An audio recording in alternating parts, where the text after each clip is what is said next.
Sir John Whitmore is famous for his leadership in the world of performance coaching. He's one of the originators of the Grow model for coaching and author of Coaching for Performance. But I learned a simple but powerful model of team development from Sir John Whitmore. And that's what I want to share with you in this video.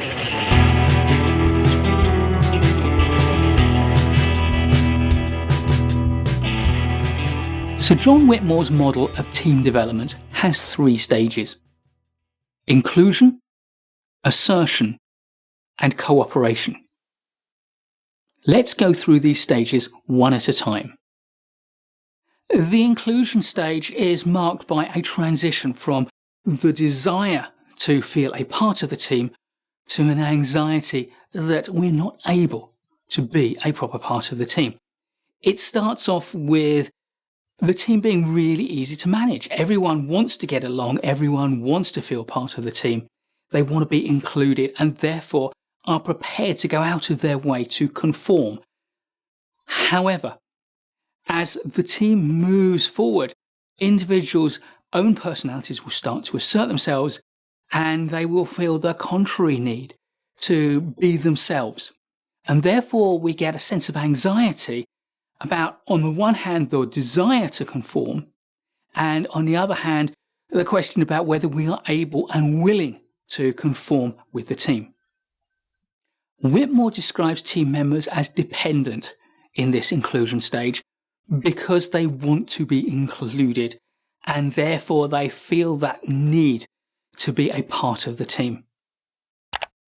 However, the anxiety that they can't fit in, along with the desire to fit in, gradually leads to the sense of wanting to express their own personalities in their own authentic way. Whitmore describes the second stage as assertion because of the desire to assert our own personalities and to become more independent of the team. However, this assertion stage sees the team members going on a journey from this desire to assert themselves to a comfort with a sense of conformity and properly fitting into the team. Putting our own personalities on show can lead to conflict, particularly over desire for a place, for power, and for a position in the hierarchy of the team. If you've seen our video on the Tuckman model, this is very much the storming stage in Tuckman's language. Now, team members' energies are directed towards the team itself and to competing amongst themselves. As a result, team members will start to try and put up barriers around my role and my resources. They'll try to own aspects of the team's task, take responsibility for it, and prove themselves. However, this can be a very creative time. While everyone is trying to find a way to make things work for themselves, they are incidentally also finding ways to make the team work. But it is also a time of high emotions, and this can make the team very hard to manage at this stage. Eventually, the assertion stage will start to resolve itself.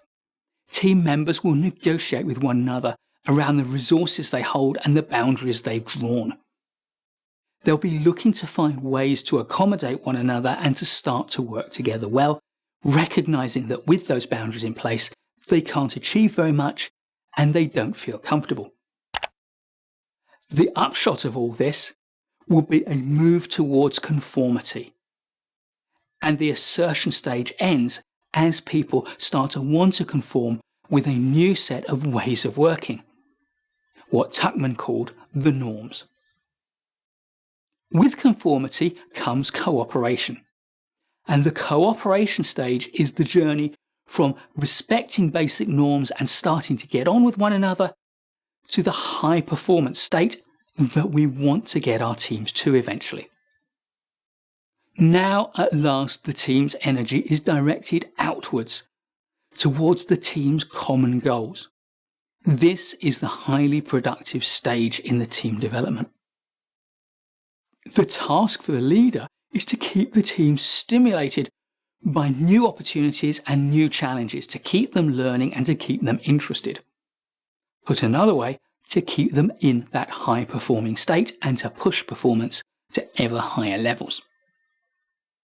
You want to keep them working effectively and efficiently, but if you don't keep pushing appropriately, they can readily fall into complacency and slip backwards in terms of performance. However, if you can get it right, the team will reward you with ever higher levels of performance. Sir John Whitmore's group development model is a simple one. 3 simple stages. In many ways, it's very similar to Tuckman's model, but that is not surprising because teams are teams and groups are groups and people are people. It's just a different way of thinking about it, which will appeal to some of us.